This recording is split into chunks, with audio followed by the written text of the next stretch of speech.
Pakistan has not been beaten in United Arab Emirates conditions for more than half a decade. Today, as they prepare to play the ICC T20 World Cup semi-finals, will this sequence be broken? Hello, this is Devendra Kumar and you are watching Commentary World.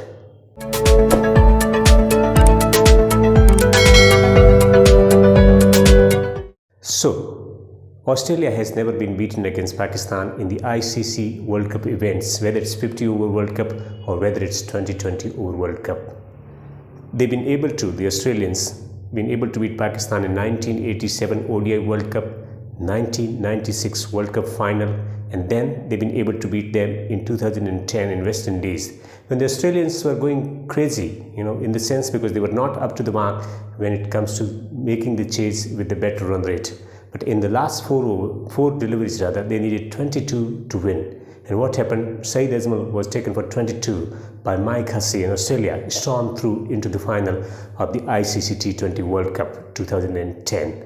Then in the year 2015, in the quarterfinal, despite heroic bowling performance from Wahab Riaz against the likes of Shane Watson, that duel you must remember, where he bowled a lot of bouncers and Shane Watson and kept ducking, he kept hitting him on the helmet, Wahab Riaz, and that was a crucial encounter. But eventually, Australia holding on their nerves and winning that particular quarterfinal and entering into the semi-final and beating India in the semi-final and winning the 2015 Cricket World Cup.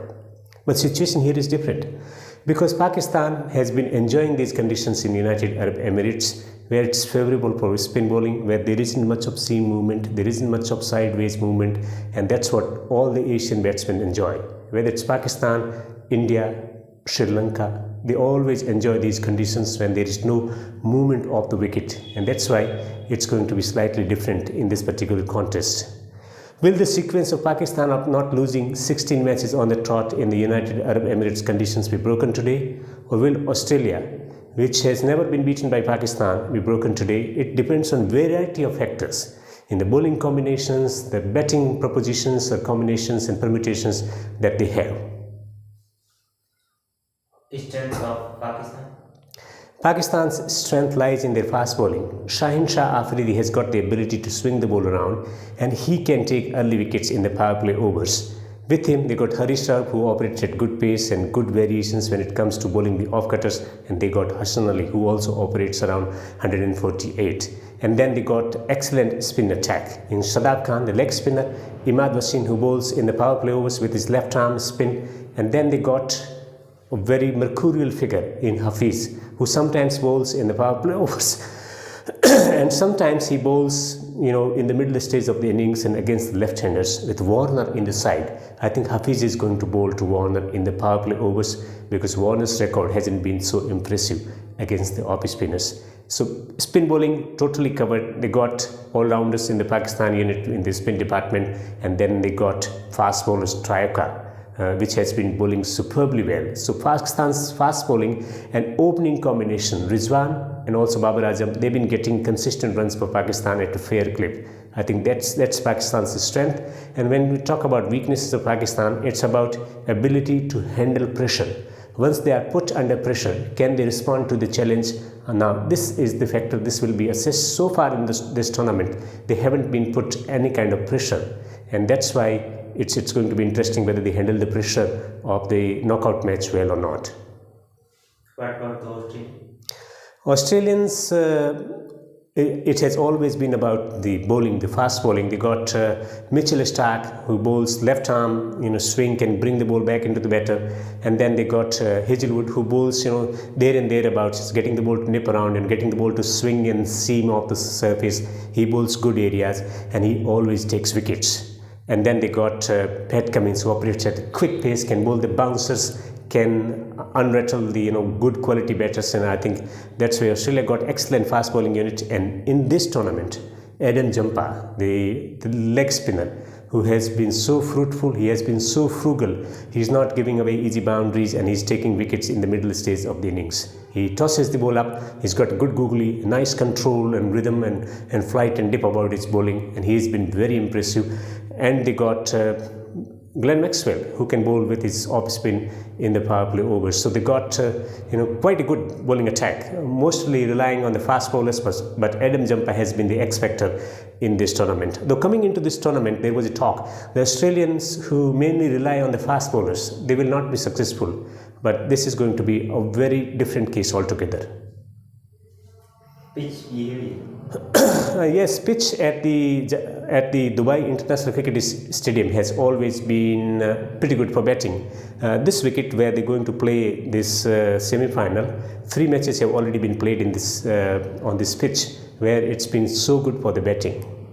And the boundary dimensions are equal. So the score of the wicket or hitting down the ground, it's similar, long boundaries here, and excellent surface to bat on, and plus dew is going to play a significant amount of role in deciding the outcome of the match. So toss is going to be vital. The team that wins the toss will have the advantage of winning the contest 70 or 80%.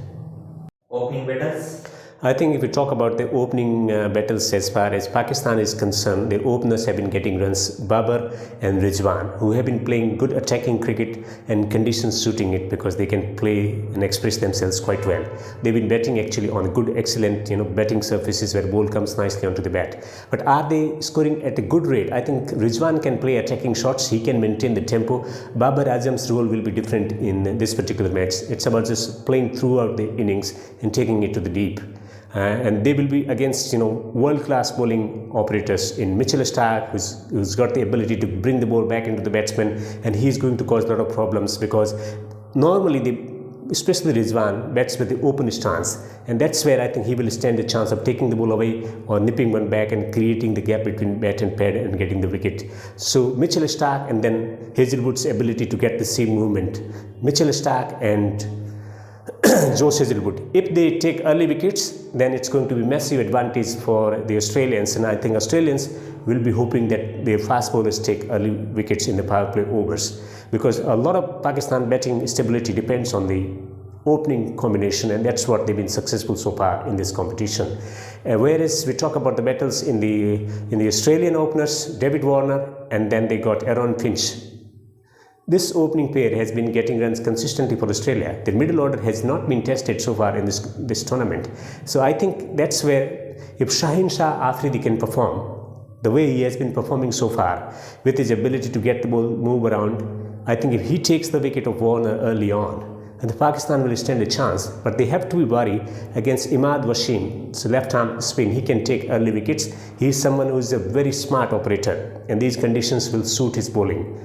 So it's going to be fascinating whichever team will win the opening battle. I think they will fancy their chances of winning this particular encounter. Game prediction. It's very difficult to predict because toss plays a significant part in the game, but I still believe the amount of experience that Australians have of playing in the crucial matches, their ability to handle pressure, as well as the amount of experience that they have in their ranks in bowling and batting department. I think looking at overall things, Australia is picking their momentum really well, and I won't be surprised if Australia manages to beat Pakistan once again and storm into the final, which will be Tasmanian, on the other side of the sea, it's New Zealand taking on Australia, and that's going to be exciting for everyone to witness. But Pakistan has got the strength. If they play with the full freedom, nobody can stop Pakistan from winning. But if they are put under a little bit of pressure, and Australia has got great way of playing, or the method of playing, they can actually put Pakistan under pressure, and once Pakistan is under pressure, it's very difficult for Pakistan to recover. But Australians, even if they are put under pressure, they got uncanny ability of coming out of that situation and make the match for themselves. So it's very difficult to call, but Australia favorite, but they will play a significant part.